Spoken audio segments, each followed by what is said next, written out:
말씀을 통해서 아브라함의 그 모습 속에 들여져 있는, 그 믿음의 조상의 모습 속에 감추어져 있는 하나님을 우리가 발견하고자 하는 것입니다.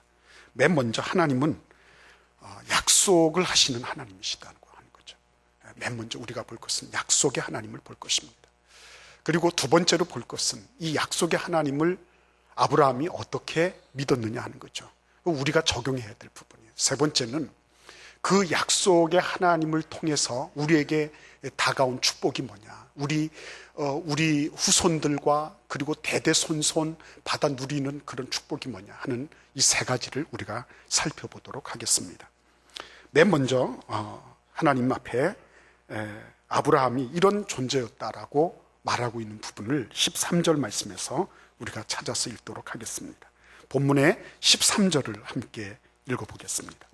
아브라함이나 그 후손에게 세상의 상속자가 되리라고 하신 언약은 율법으로 말미암은 것이 아니요 오직 믿음의 의로 말미암은 것이니라.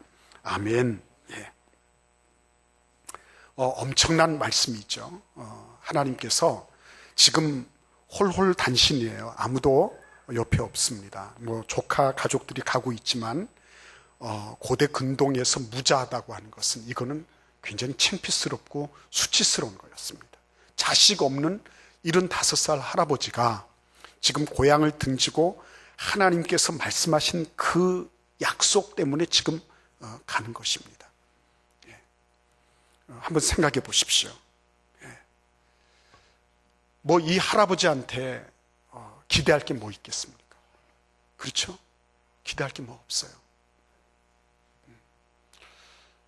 인간적으로 네가 좀 재산을 더 가져라. 재산 많이 가져봐야 뭐합니까? 얼마 안 있으면 떠날 건데요. 그렇죠? 물질적인 것에 얽매이는 것이 참 허무한 것이 그런 것 같습니다. 얼마 안 있으면 갈 거예요. 오늘 여러분 보셨죠? 이건희 회장이 심폐소생술을 받았습니다. 저는 전문가는 아니지만 심폐소생술을 받았다는 것은 심장이 멎었다는 거 아니겠어요? 예. 모르는 거예요. 예. 그러니까 여러분 그런 모든 것들을 생각을 해볼 때 인생이라고 하는 것이 물질적인 어떤 면에서 아니면 그 어떤 외적인 어떤 것에서 모든 것을 하려고 하는 것이 굉장히 허무한 것이다 하는 그런 얘기인 것입니다. 그런데 중요한 것은 하나님께서 그런 아브라함에게 약속을 해주셨다는 것입니다. 어떤 약속을 해주셨죠?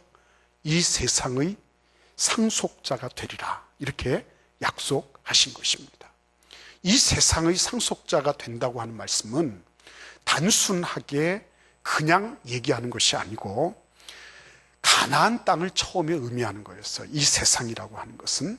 그런데 이제 세월이 지나면서 점점 아브라함의 진면목이 드러나고 그가 가지고 있었던 믿음의 모습이 나타나면서 이것이 단순하게 가나안 땅만 의미하는 것이 아니라 모든 이 지구상의 모든 땅과 모든 민족을 의미하는 것이고 나아가서 앞으로 오는 세상까지도 다 상속받는다고 약속하신 거예요.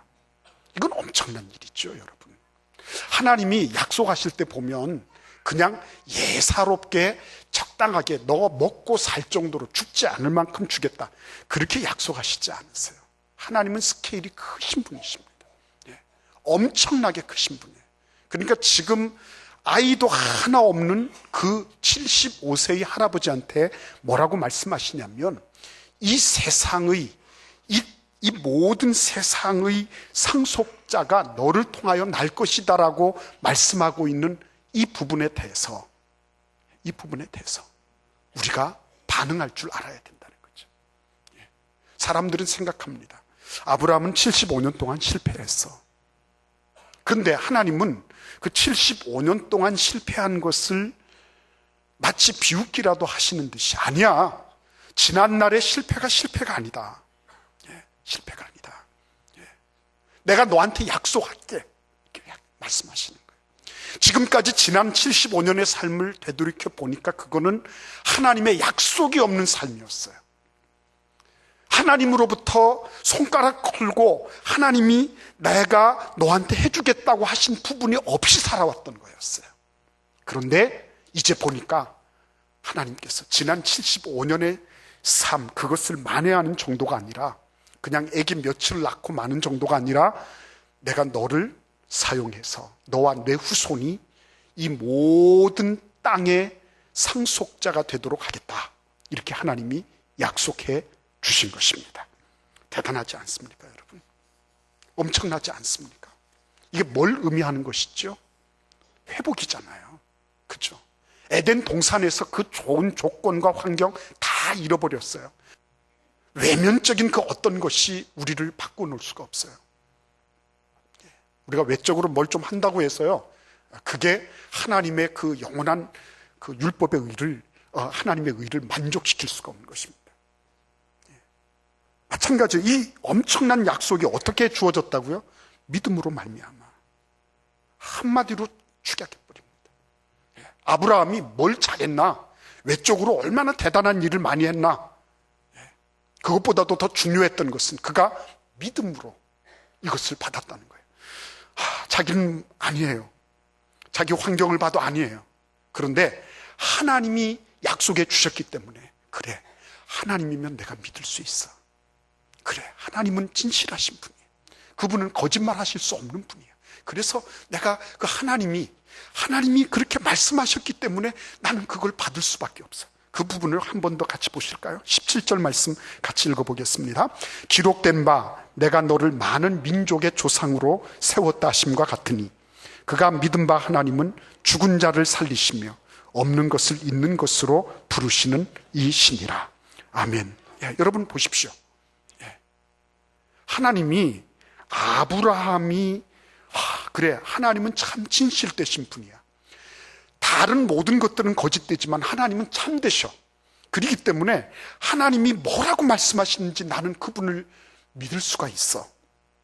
그래서 그가 출발을 했는데 점점 세월이 지나면서 어떻게 됐죠? 하나님의 모습이 더 확실하게 보이기 시작하는 거예요. 하나님이 그에게 나타나실 때 두 가지 모습으로 나타났다고 오늘 본문은 증거하고 있습니다. 어떻게 나타나셨어요? 거기 17절 말씀 보시면 중반에 보십시오. 그가 믿은 바 하나님은 어떤 하나님이라고요? 죽은 자를 살리시며. 이 하나님은 어떤 하나님이세요? 죽은 자를 살리시는 하나님, 부활의 하나님이세요. 그죠? 그 다음에 없는 것을 있는 것으로 부르시는 하나님, 어떤 하나님이세요? 창조의 하나님, 무에서 유를 만들어내시는 하나님. 그 하나님을 아브라함이 보게 된 거예요. 여러분, 우리가 하나님의 말씀을 따라 순종해서 가면 점점 더 하나님의 모습이 더 크고 더 분명하게 보이게 될 것입니다. 아브라함이 여기에서 이 하나님을 의지하지 못하면 바보죠, 여러분. 내가 지금 이런 상황이니까 나는 안 됩니다. 아니에요. 아브라함을 가만히 보면 아브라함보다 못한 사람이 거의 있을까 싶습니다.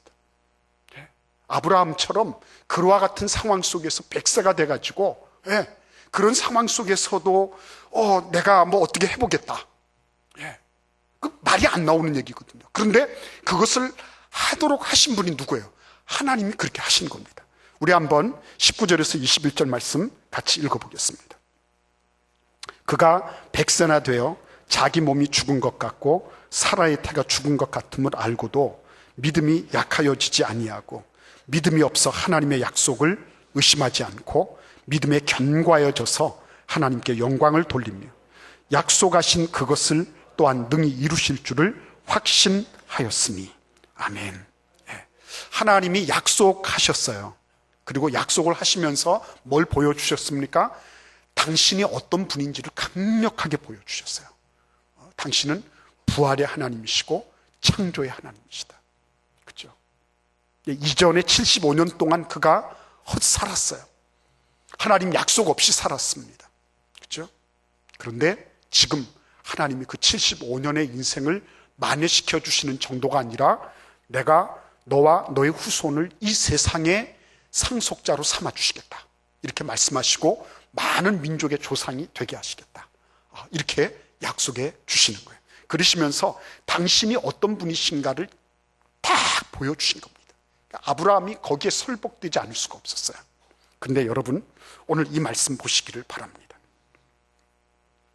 그가 백세나 되어서 자기 몸이 죽은 것 같고 사라의 태가 죽은 것 같음을 알았다 그랬어요. 그죠? 예. 믿음으로 반응하고 싶어도 사실은 이게 우리를 붙잡는 겁니다. 현실이 붙잡는 거예요. 현실을 보니까 아브라함은 남성의 기능을 잃어버렸어요. 이제 더 이상 없습니다.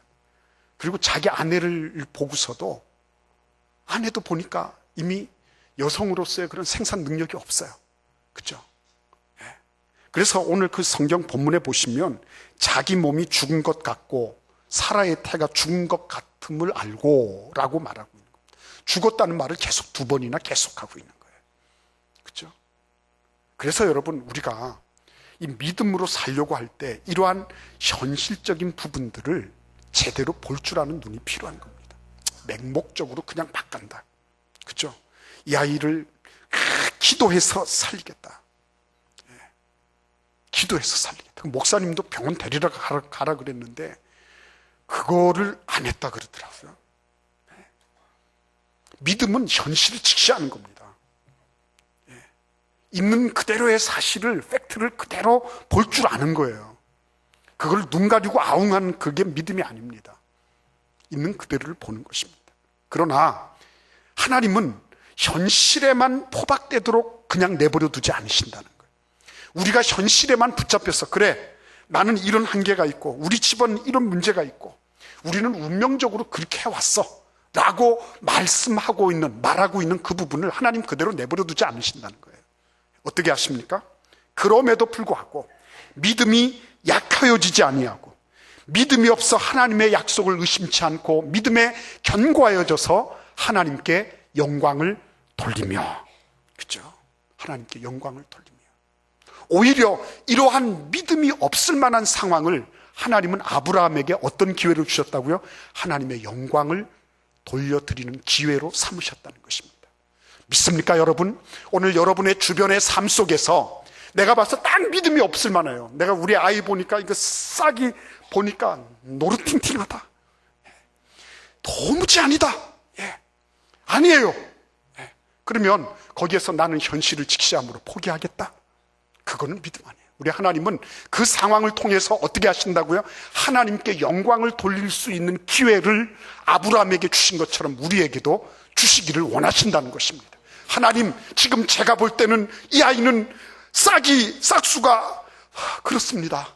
그럼에도 불구하고 하나님, 제 눈에 보이는 대로가 아니라 하나님의 약속에 의하면 이 아이들도 위대한 하나님의 사람으로 자기 몫을 다할 뿐만 아니라 주변 사람들에게 정말 아름다운 역할을 감당하는 훌륭한 그러한 인물로 성장시켜 주실 줄 믿습니다. 그렇죠? 그걸 통해서 하나님이 뭘 받으신다고요? 영광을 받으시는 것입니다. 하나님은 하나님이 인정받으실 때 영광을 받으시는 거예요. 뭐 헌금 많이 했다고 영광 받으신다고요? 아니에요. 내가 뭐 무슨 대단한 봉사를 많이 해서 아니에요. 그 모든 것들이 하나님의 주권을 인정해 드릴 때 그때 하나님께서 영광을 받으시는 거예요. 그러니까 여러분, 우리가 우리의 삶 속에서 하나님의 주권을 인정해 드리는 거예요. 그 능력을 인정해 드리는 거예요. 하나님이 하나님 되심을 인정해 드리는 거예요. 그때 하나님께서 와, 그래, 네가 나를 정말 영화롭게 했구나. 그렇죠? 하나님이 약속하신 것은 진실하니까 하나님이 그 진실하신 하나님이 참되시게 그 일을 행할 것이다. 이렇게 아브라함이 믿었을 때에 그때 하나님이 그것을 통해서 뭘 받으셨어요? 하나님이 영광을 받으신 거예요. 그렇죠? 우리에게도 그런 은혜가 있는 줄 믿습니다. 그렇죠? 예. 여러분, 하나님이 영광을 받으실 그런 기회로 우리에게 있는 모든 현실의 문제들, 그렇죠? 현실을 직시하면 할수록 한심스러운 그런 문제들을 그것을 하나님의 영광의 기회로 바꾸는 그런 믿음의 용사들이 되시기를 간절히 기원합니다. 우리 같이 한번 보시겠습니다. 우리 18절 말씀 함께 읽어보시겠습니다. 아브라함이 바랄 수 없는 중에 바라고 믿었으니 이는 내 후손이 이 같으리라 하신 말씀대로 많은 민족의 조상이 되게 하려 하십니다. 예. 아멘. 아브라함이 그 길을 걸어갔던 것은 자기뿐만 아니라 누구를 봤다는 거예요? 자기 후손이 바닷가의 모래와 같고 하늘의 별과 같이 번성하게 될 것에 대한 기대를 가지고 그렇게 했다는 거죠. 하나님의 약속은 어떻습니까? 하나님의 약속은 아브라함에게 하나님께서 약속하실 때 후손에까지 영향을 미치는 약속을 해 주신 거예요. 너와 내 자손이 이렇게 하시면서요. 얼마나 멋진 유산입니까? 그렇죠? 그 유산을 받은 그 후손들이 얼마나 감사하겠어요. 그렇죠? 여러분, 하나님께서 꼭 은혜 주시기를 원해요. 우리가 우리 당대만 살 것 같으면 뭐 이 정도로 살면 괜찮겠다 이렇게 싶을 수도 있을 거예요. 그러나 우리는 우리 당대만 사는 사람들이 아니에요. 우리는 우리를 통해서 계속적으로 영적이든지 육적이든지 계속 후손들이 나오게 될 것입니다. 근데 그 후손들이 어떤 후손이어야 되느냐? 그렇죠? 아브라함의 그 할아버지의 약속을 물려받아서 약속대로 하나님이 은혜 주시고 은혜 주셔서 계속적으로 복을 받는 후손들이 나올 것인가? 그렇죠? 어느 순간인가 당대에서 딱 끊어져 가지고 그냥 그걸로 말아버리는 그런 후손이 나올 것인가 말이죠. 하나님께서 이 아브라함에게 지속적인 은혜를 주시겠다고 약속을 하셨어요. 그래서 그가 아멘 하고 그거를 받아들인 거예요. 두 번째를 한번 보실까요? 23절과 24절을 읽겠습니다. 그에게 의로 여겨졌다 기록된 것은 아브라함만 위한 것이 아니에요. 의로 여기심을 받은 우리도 위함이니 곧 예수 우리 주를 죽은 자 가운데서 살리신 이를 믿는 자니라. 아멘. 아브라함만 그런 게 아니라고 그러잖아요. 믿음은 평등한 것입니다. 믿음은 그 믿음을 받는 사람, 믿음을 가지는 사람의 학식 유무를 따지거나 그 사람의 배경을 따지거나 그 사람의 무슨 소유를 따지거나 그렇게 하지 않습니다. 믿음은요, 받아 누리는 사람 몫이에요. 받아 누리는 사람. 지금도 이 온 공중의 공중파, 전자파들이 우리가 보지 못하지만 막 날아다니고 있잖아요. 근데 그거를 어떤 수신기를 가지고 받아 챙기는 사람이 그 전자파를 소유할 수 있는 거예요. 그걸 통해서 정보도 얻고 지식도 얻고 음악도 듣고 할 수 있는 거예요. 마찬가지입니다. 우리에게 하나님께서 무한한 예수 그리스도로 말미암아 무한히 샘솟는 보혈의 은혜를 막 주셨어요. 무한한 거예요. 근데 그거를 내가 얼마만큼 가지느냐, 이거는 그 사람이 과거에 믿음 생활을 어떻게 했냐 묻지 않으세요. 그 사람이 지금 그거 묻지 않으세요. 더 중요한 건 뭡니까? 그 사람이 예수 그리스도를 믿음으로 말미암아, 그죠? 이거를 받아들이고 수용하는 능력이에요. 믿음은 평등합니다. 기도가 평등한 것처럼, 기도가 모든 사람에게 다 평등한 것과 마찬가지로, 이 평등하다고 하는 것은 기도의 그 어떤 기능이나 능력이 평등하다 이게 아니에요. 기도를 통하여 하나님이 주시는 응답의 기회가 다 동일하다는 거예요. 믿음으로 받아 챙기는 사람은 그만큼 받는 거고요. 그렇지 않은 사람은 안타깝게도 받지 못하는 거고요. 그런 거죠. 믿음은 모든 이들에게 동일하게 적용되는 것이다. 이렇게 말씀하세요. 이 약속은 믿는 사람들 누구에게나 다 동일하게, 얼굴이 시든지 검든지 배웠든지 안 배웠든지 그 사람이 과거에 어떤 경력을 쌓았든지 말았든지 관계가 없어요. 믿음대로 되는 거예요. 얼마나 감사합니까? 그래, 나도 아브라함과 같은 조상이 될 수 있겠구나.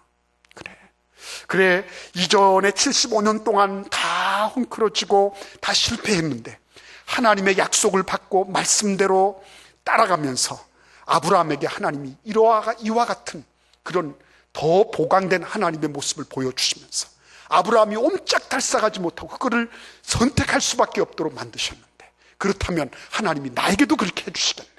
하나님 감사합니다. 저도 다른 거 좌고우면하지 않고 이리저리 보면서 헷갈리지 않고 내가 하나님의 길로만 걸어가면 이렇게 되는 거네요. 그렇죠? 이러한 믿음이 있기를 간절히 기원합니다. 자, 우리 같이 한번 25절 읽어보겠습니다. 예수는 우리가 범죄한 것 때문에 내줌이 되고 또한 우리를 의롭다 하시기 위하여 살아나셨느니라. 이 말씀 무슨 말씀하는 거예요? 지금 유대인들하고 이방인들이 전부 죄에 있다 그랬는데 유대인들이 이 있습니다 그랬거든요. 왜? 무슨 이유입니까? 그러니까 하는 말이 우리는 아브라함의 후손이란 말이에요. 우리는 벌써 격이 달라요. 우리는 특별히 하나님께서 선발하셔서 선택하신 주의 백성들인데 다른 이방인들하고 같은 동렬에 놓으면 우리가 곤란하죠. 그거 자존심 상하는 일이죠. 그랬단 말이에요. 그러니까 뭐라 그랬어요? 모든 사람이 죄를 범했으며, 유대인들은 어떻게 죄를 범했어요? 자기들이 율법의 의를 가지고 외양의 행동을 통해서 하나님의 의를 맞추려고 감히 그렇게 시도했다는 거예요. 외적인 뭘 가지고 자신의 어떤 하나님의 의를 충족시키려고 하는 그런 교만하고 오만방자한 생각을 하는 거예요. 그거 죄다는 거죠. 그리고 이방인들은 뭘 가지고 죄를 범했어요? 하나님의 형상을 썩어질 것들로, 짐승과 그리고 피조물의 그런 것들, 우상을 새겨서, 그래서 하나님께 범죄했어요. 그래서 모든 사람이 다 죄를 범한 거예요. 유대인이나 이방인이나 할 것 없이 다 죄를 범했어요. 그러면 율법으로 방법이 없어요. 무엇으로 방법이 있어요? 예수 그리스도께서 다 이룩해 놓으셨다. 예수님께서 우리가 범죄한 것 때문에 내줌이 되셨다, 그렇게 말씀하셨어요. 율법의 의를 다 이루어버리신 거예요. 예수님께서. 율법은 전부 다 범죄자로 만들거든요. 너 이 정도 수준이 안 됐어? 이것도 안 됐어? 저것도 안 됐어?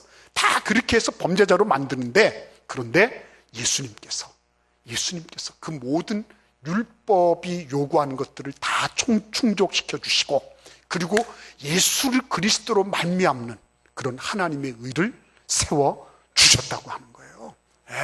그래서 여러분, 우리는 너무 감사한 겁니다. 이거를 생각하면 할수록 고마운 거예요. 그래, 내가 비록 물질적인 것들을 많이 몇만 평 땅을 유산해 줄 수 없어요. 내가 엄청난 재물을 몇 조씩 이렇게 줄 수는 없어요. 그러나 우리는 뭘 줄 수 있어요? 그리스도 예수 안에서 이 믿음을 선물로, 유산으로 물려줄 수 있는 거예요. 아브라함에게 하나님이 주셨던 그 믿음을 우리도 우리의 후손들에게 물려줄 수 있는 것입니다. 그렇죠? 자, 다시 한번 정리해 볼까요? 하나님이 우리에게 뭘 약속하고 계세요?